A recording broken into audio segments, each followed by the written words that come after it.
Welcome back to Star Wars Unlimited Secrets of Power pre-release week, everyone, and thanks to the fine folks at Fantasy Flight Games, we were sent a box of Secrets of Power that we get to open up right now for you and show you what comes in a standard 24-pack booster box of this latest set. Now, a lot of people are really excited about picking up Carbonite boosters instead, and we will be doing a live stream opening up a bunch of Carbonite boosters at a later date, but for now, I think it's nice to know what you can get in a standard booster box, what kind of good hits you can still find in there. So without any further ado, let's crack right into this thing and find out.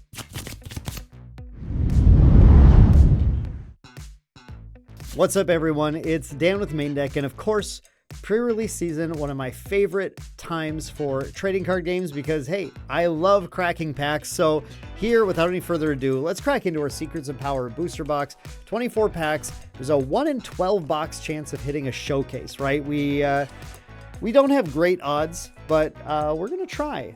And here, I don't have anything sharp. Oh, this plastic is like too strong for blasters, I feel like. There we go. All right, and here we have our booster box. Let's open this up and start cracking into our packs.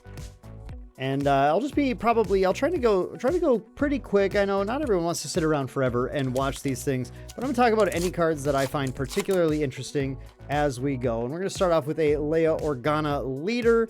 Definitely love the showcase art for this card. Curious about its playability and constructed in Premiere. It might be good. It might be, she's pretty open-ended compared to some of our like previous put an experience counter on something leaders. She can go on almost anything. You just have to make sure you build your deck in a way to put them on there, which is kind of cool. Kazuda, very powerful little 4-drop unit. Definitely interested in using him. And rare is going to be Ebon Hawk. I love this rare. This is a really cool rare with the kind of like the Anakin Champion of Mortis from Legends of the Force. This has makes you want to play both heroism and villainy cards in your deck to get these disclose effects. Can be really strong at controlling space when you have access to both of those. So definitely going to be trying to build some decks to take advantage of this. It's our first rare. And we are going to start off with a Hyperfoil Ferrix Uprising, which looks pretty rad. I love that. That looks really cool. I love getting all this Andor content in the set as well. All right, pack number 2, and we're looking at a Jabba the Hutt leader. We're going to get a Mount Tantus base and start looking at our commons, knowledge, and defense. I think that's actually a pretty solid card for control decks to start to play, where you can do some -2/-2, draw a card, keep your hand size up. Corporate Warmongering and AAT Incinerator, no one ever knew. And we get a rare Fulminatrix, big spaceship to use, 8-drop 9/7 when played on attack, deal 4 damage to a ground unit. Which I think like right now a lot of decks that play high-end stuff are going to be using stuff from set 1, but this is a card that might come more into bear once rotation hits with the release in the next set for Premiere. Maybe this will become more of a threat that you might think about, I think. Then we have a Imperial Dark Trooper foil. Not a lot to say because it doesn't say a lot itself. Pack number 3, what can you be? We're going to get a Hyper C-3PO. Nice. I am excited about that leader, mostly from the perspective of getting to use one of my favorite characters, Babu Frick, with him to swing for 6 with your leader early. Sounds really fun. Hyper Relief Request. Set our hypers aside here, I think. We got a Kriya's Whispers, another card I'm really excited about with the Rey from Legends of the Force. I think there's a lot of these little cards that are creating really fun synergies with within the set or even with cards from previous sets as well. We have Moral Authority, an upgrade that's going to give a +2/+0 to unit for 3 friendly unique unit, and then when played you get to capture an enemy non-leader unit with less remaining HP than it, which is pretty strong. Honestly, this is a pretty decent card. We've seen at various times Legal Authority. Oh, I just realized the difference. Legal Authority and Moral Authority. That's funny. Legal Authority from set 2 has come out and been like a pretty solid pretty solid upgrade to play as a control piece. Now we have the Moral Authority option, which gives you a little more power instead of the HP and can only go on unique units, but it's only in Heroism. And so it can go in any Heroism deck instead of just command decks. That's kind of cool. And then we have a foil charged with treason, which is a decent new damage event that we have access to. but it does have that disclose effect, right? So it's going to be pretty locked into fairly aggression-heavy decks, so we'll see if that gets played much. We're going to get a Hyper Colonel Yularen. Nice. I like Colonel Yularen a lot. Obviously, ooh, another Hyper base. 2 Hypers, 1 pack. Colonel Yularen is like Leia, but in villainy. So Leia from set 1 was always a pretty, pretty decent leader to use. But we'll see what not having to do rebels and just gaining access to all of villainy, as long as things cost less, which of course you're going to be curving out anyway. So you're going to be able to do that. We'll see what that gives to the Leia strategy. Kadel Connix, Diplomatic Immunity, and Aquino Loy, everybody's favorite from Andor. And our rare is Ornfree Ta. The Lawman is here, going to search for a law card, get bigger for each law card in your discard pile. I got to cook with this. I got to see what kind of goofy law decks we can build. I like it, though. It's fun. It's goofy. It's Ornfree Ta. And we're going to get a foil. Ooh, a starter or a Spotlight deck card. Ahsoka Tano foil. That's pretty cool. That's nice to have. It's nice that you can get the Spotlight deck cards. As of set 4, you're able to start getting Spotlight deck cards in the foil and hyperfoil and hyperspace slots in your packs. That Ahsoka Tano, I think, is a very, very solid card from that deck as well. It'll get played in probably a lot of things. Get a Sly Moore as our leader here. Very interesting leader. I think the showcase for this leader goes particularly hard. Crazy. That showcase had no right to go as good as it does. Maybe if we're lucky, we'll see a showcase in here. But again, 1 in 12 boxes, so not high shot. Hyperspace Remote Escort Tank looks pretty cool. Supreme Council Aid.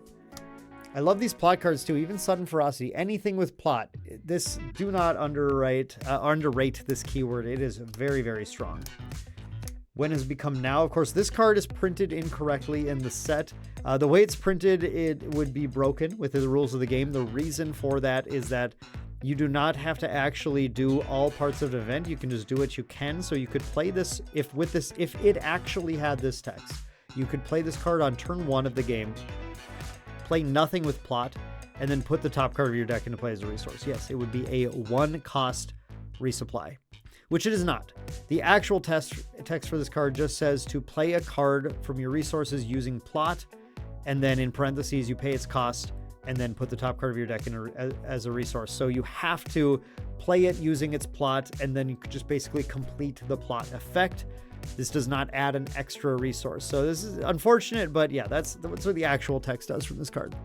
Got Zam Wesel. Ooh, looks like we got something spicy here at the end. We're going to get a Galen Erso.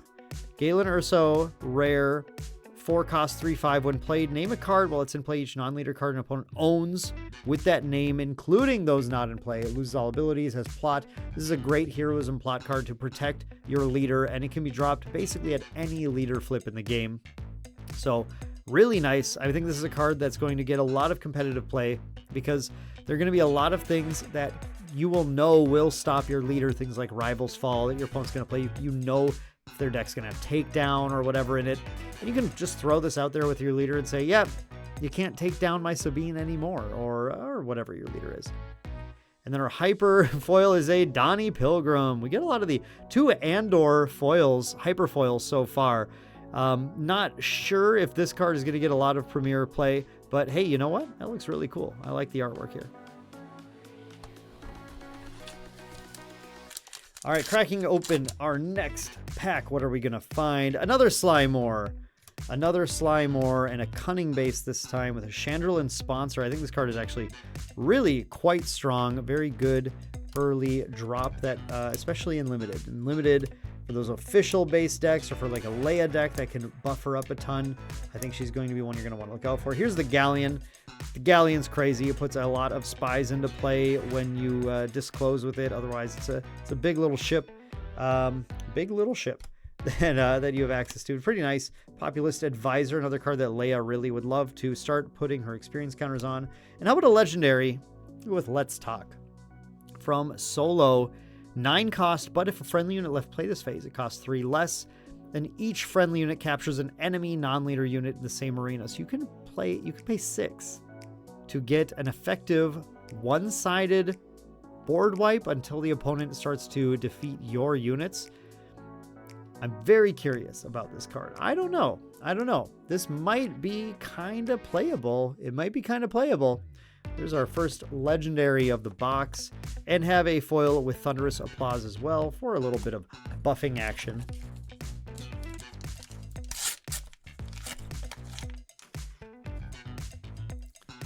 We have Governor Price. We get our commons here. Out of the way, ISP Agent reprint. It's fun to see which cards they decide to reprint and keep alive going into the next metagame. We're going to go to Amina Bonteri here. We have an aggressive Negotiations.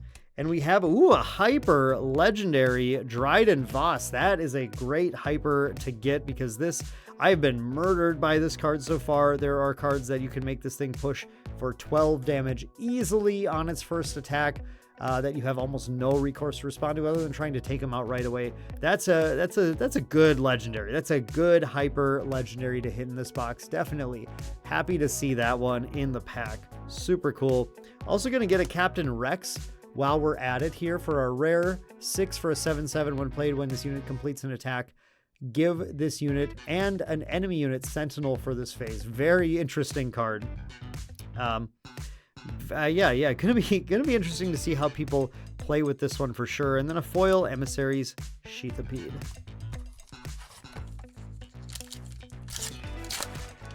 Ripping open our next one here, we're gonna get a Mon Mothma Leader, a red base Senate Warden, Senator's Aide. I would love to hear from you all in chat. What do you think about the theming in this set? All the officials, the rebels, the Andor stuff. How do you feel about like all this focus on the Senate? You know, it's not like, oh, Syntacat. This is a crazy uncommon. Would love to get hyper foils of her. She's super good. Wow. But yeah, it's not like Jedi, right? Obviously, everyone was gonna like Jedi, but how do we feel about all the Senate stuff? You know, it's kind of cool. I think it's kind of cool. It's nice to explore this side of the universe too. Implicators are rare here. Choose a unit for this phase. It gains Sentinel, and when this unit is attacked, create a spy token. Very interesting card. I know I'm using that term a lot, but it's just tough to know at this stage of the game, like how playable some of these are, how good some of these are. You can also use this to give a unit that you want to attack Sentinel on your opponent's side when they already have a Sentinel protecting their thing, because when there's two things with Sentinel, you get to choose what to attack. But then when you attack it, you give them a spy token. But I mean, if that's going to take out their leader, then that's going to be worth it. So it's pretty flexible. It's kind of cool. We have a foil High Command Counselor as well. We control an official unit, gets raid 2, a nice card in limited for sure.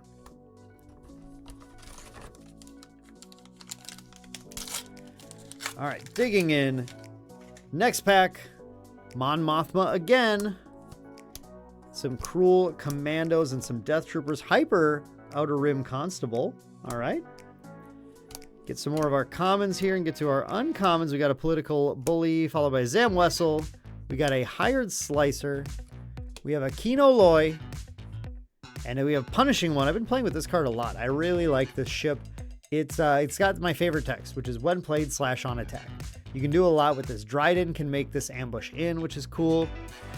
It deals a lot of damage in general stuff. I showed this off in my mono red Boba Fett deck profile if you want to check that out. But yeah, I think that's a pretty sweet little ship. And then we have a foil Contempt for Culture. Deal 2 damage to a non-vehicle unit and create a spy token in Villainy. Card is, it's interesting. It's a little, God, I gotta stop saying interesting. You guys gotta stop me from saying interesting all the time. It is curious. Maybe we'll just use synonyms. Lama Su is a really cool leader in this set. Love the upgrade theme. Love that his backside is different than his front. That's one of the big things I've noticed. In Secrets of Powers, it seems like a lot of the leaders, it seems like there's more leaders in the set than we've had in the past that have a slightly different backside to their front. It doesn't just do the same thing on attack. That's cool. Charged with Murder, get a Renewed Friendship, Charged with Treason, 2 of the Charged with cycle in 1 pack. And we have a, good legendary Lando Calrissian. I think this is one of the great legendaries in the set. 7-drop Just Vigilance. Can go in any Vigilance deck. 6/8 Grit. When played, you may choose an enemy unit and another friendly non-leader unit. If you do, you heal 6 from your base, which is huge. And then the enemy unit captures the friendly unit, which means all you have to do is clear that enemy unit. You get the captured unit back. It cleared any damage that was on it. It got rid of any frozen and carbonites or anything, which would be really thematic and fun. And also, people are doing some crazy stuff with this and the DJ Leader, where you get to play the Lando for 1 cheaper, so 6 resources. With another unit in play, you have the other unit capture Lando from DJ's modified play effect, and then you use Lando's ability to have your opponent's unit capture the unit that captured Lando, so that suddenly the Lando gets rescued from that, gets into play immediately from that, and then can easily attack and recapture, or rescue, I should say, the unit that was captured to make him cheaper. So you basically just kind of get a cheaper Lando plus all the benefit without the double capture happening. So it's pretty strong. I think that's really interesting to see, and I think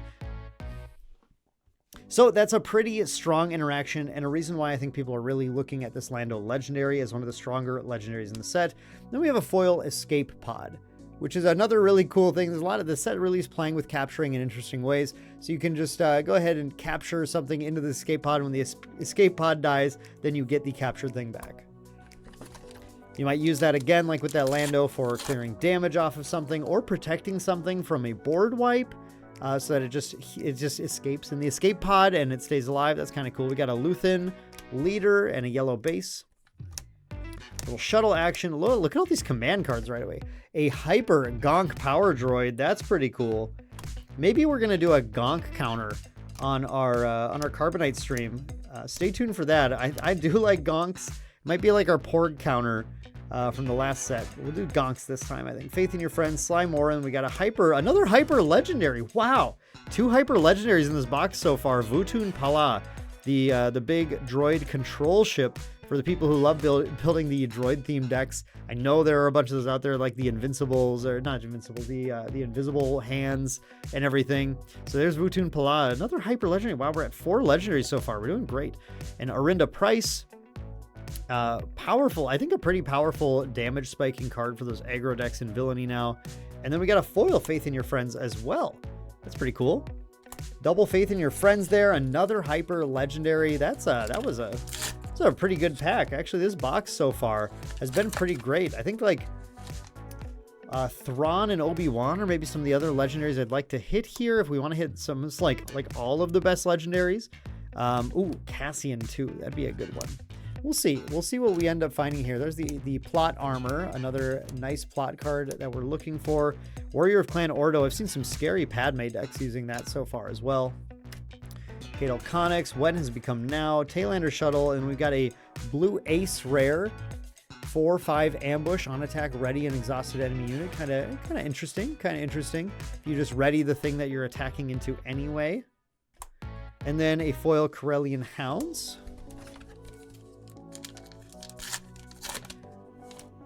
All right, gonna get a Jabba the Hutt in this pack and a Hyper Senate Rotunda. And then start digging through these commons. See if you have any more little spicy hypers in here. I always love the fun things about Star Wars is that you get to go through the packs and find all the cool hypers that are hiding in them. Jar Jar Binks, this card's way better than Jar Jar has any right to be, and I'm so here for it. I can't wait to collect the prestige foils of Jar Jar Binks because they're so cool. There's our just regular Jar Jar Binks, Hondo Ohnaka, and we're gonna get a hyper uncommon here, Aggressive Negotiations. This is the card that's crazy with Dryden. So we got our hyperspace combo here of getting to attack with Dryden.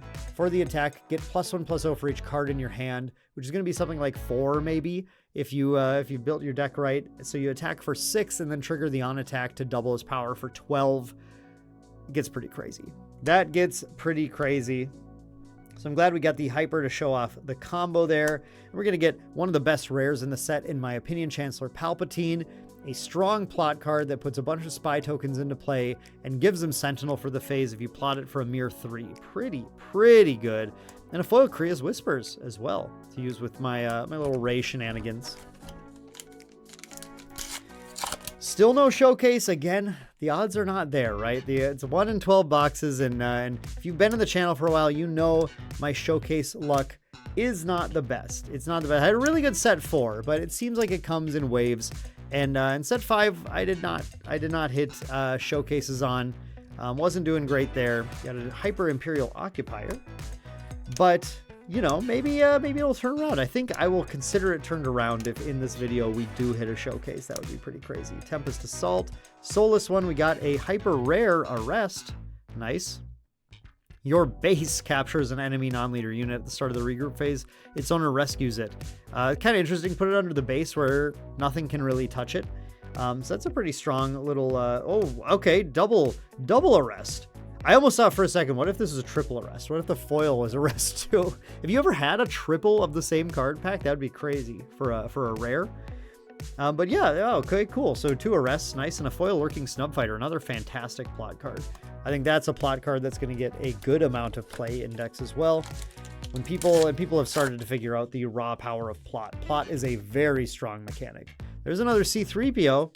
We've gotten 2 in a row of leaders constantly in this box. That's been fun to see. Bogged down in procedure hyperspace. Sneaking suspicion. Like I have a sneaking suspicion that we're not going to get a showcase, but won't count it out yet. Senator Chuchi. We got Dedra Miro. And wow, I was just saying, if we hit a Grand Admiral Thrawn, that would be another great legendary from the set. And there we go. This box is getting lots of the good legendaries, and we love to see it. He does so much. When played, an opponent may choose a non-leader unit they control. If they do, this unit captures it. If they don't, you ready Thrawn. So either way, something has the ability to die unless they can immediately answer Thrawn. But then when defeated, if they do defeat him, a friendly unit captures an enemy non-leader unit in the same arena. So this Thrawn is great. No matter what you do, he's kind of got the upper hand in the exchange. And I love that. The theme is great. The art is great. I love Thrawn in general. So yeah, fantastic. That's a great legendary hit. And then a foil Chandrillin sponsor. Wow. This box, man, we've been hitting so many good legendaries. There's a Hyper DJ as well. Throw that into the pile. So many strong legendaries. So even if we don't hit a showcase, I think it'd be hard to be super upset about where this box is going to land as far as kind of general value. Because here's another Vutun Pala. Okay, there's another legendary. This is our 6th legendary so far in this box. Wow, that's pretty sick. And then a foil Supreme Council Aid. I also would like to see, of course, like things like hyperfoil legendaries can be really good, especially when they're ones that don't have prestige variants that are playable. So we'll see if we can hit anything like that as well. Any hyperfoil rare can be nice to find. We got a Leia Hyper. And then our commons, I'm not seeing any hypers kind of peeking out here as we go. Unfortunately, this pack, we've gotten a lot of them lately, so it's okay. Garindin, a Crucible, we've got a Nalase, and then we're going to hit a... Wait, Escape Pods are rare?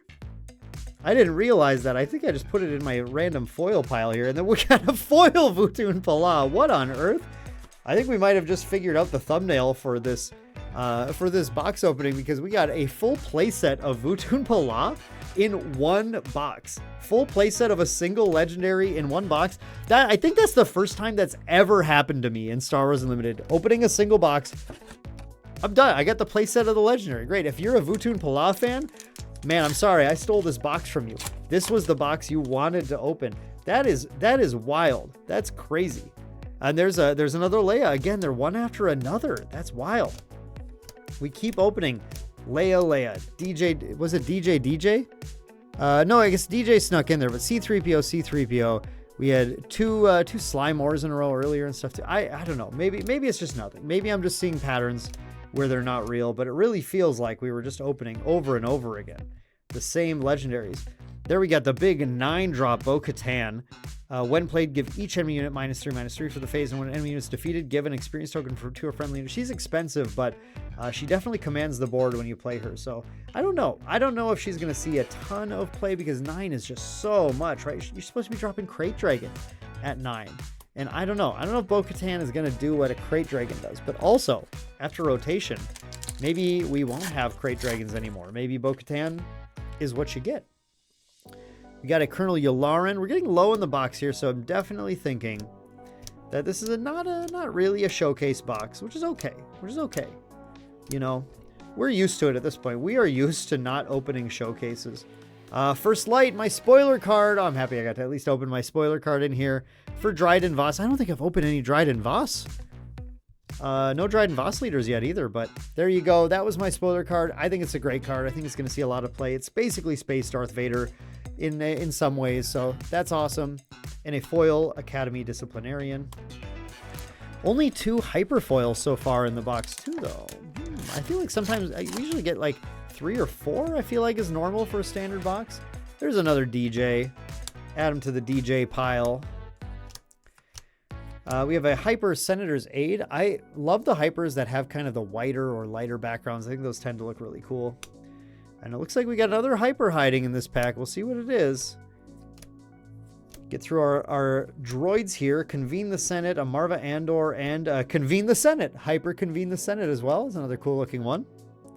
And our rare is another Moral Authority and a foil Unauthorized Investigation in that pack. Looks like just 4 packs to go. We're already at, what is this? 7 legendaries hit in the box. So we're doing pretty good, honestly. All things considered, this box has definitely delivered on the legendary front, which is great. Rebellious Functionary Hyper. I think maybe, is there another Hyper hiding this pack after uncommons? Operation Crosshair Coronet. No Hyper here, but we have a Taladurith, which is another really solid plot card from the set, and then a foil Zam Wessel. We could get kind of the sneaky last pack magic though, couldn't we? Couldn't we maybe find a... No, Mon Mothma. Just a Mon Mothma here. Mon Mothma for the official tribal decks. If you wanted to build a deck with all sorts of officials in it, she's there for you. Oh, here's another Hyperfoil. Okay, we do have another Hyperfoil showing its face here. First our rare.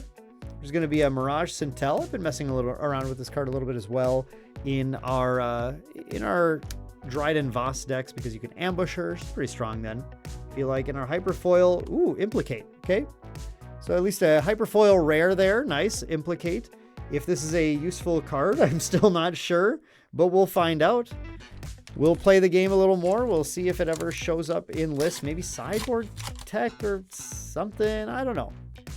Maybe in the token deck. You know, if you play it with the Chancellor Palpatine, double yellow Chancellor Palpatine, that could be pretty good actually. Because you get something Sentinel, you make spy tokens that come in actually ready instead, because when you have Chancellor Palpatine in play, the legendary from set 3, your tokens come into play ready. So that could be kind of neat. This pack we have a Saga Rare as Ewing as a rare, and then a foil Nimble Prowess, which I've seen played in the Lama Su decks. That's been pretty powerful. And then we have our last pack. Very last pack of the box. 7 legendaries so far. No showcases until... No, just a regular Luthen Rail, but that would have been crazy. Guys, you can't be mad at me for going for it because that would have been sick.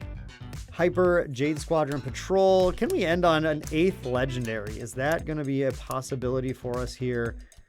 I don't know. Wilro Hood, Screeching TIE Fighter, and we can actually legendary Chopper. Nice. Okay, we got 8 big legendaries in this box and a foil Honda Onaka to close things off. So wow, look at this.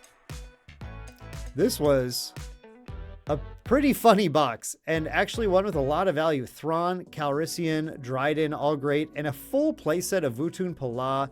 We got that Chopper, and we got the Let's Talk as well, so not bad. I mean, I don't think you can feel bad about opening this box. No showcase, but no problem, right? We did get 3 Hyperfoils. They weren't the greatest Hyperfoils in the world, I think, but all these legendaries pretty great. Lots of good rares that we opened as well. Not bad. Not bad at all, and just hilarious that we did get the full playset of Vutun Pala. That's wild. But that was my box. That was what a standard box of Secrets of Power might look like for you. Not every single box is going to have 8 legendaries in it. We definitely hit the high end of it. I think you'll expect more of them to have around the 5 to 6 mark. But we did pretty well. We do show that sometimes these boxes can spike a little bit higher. Of course, if we hit that showcase, then we're doing great, right? But, you know, 1 in 12 boxes for that, so you can't expect that either.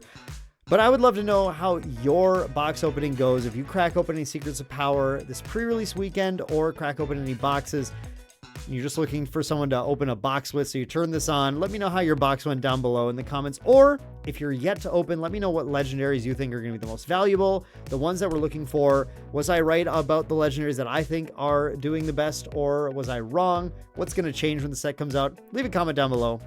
Hope you enjoyed that one. Thank you all for watching. Stay tuned. We got more Star Wars Limited content coming on a weekly basis. Every single week, new content for you here on Main Deck. So stay tuned. If you want some more, hit that sub button if you want to catch it. But until next time, again, thanks for watching, and we'll see you all in the next one.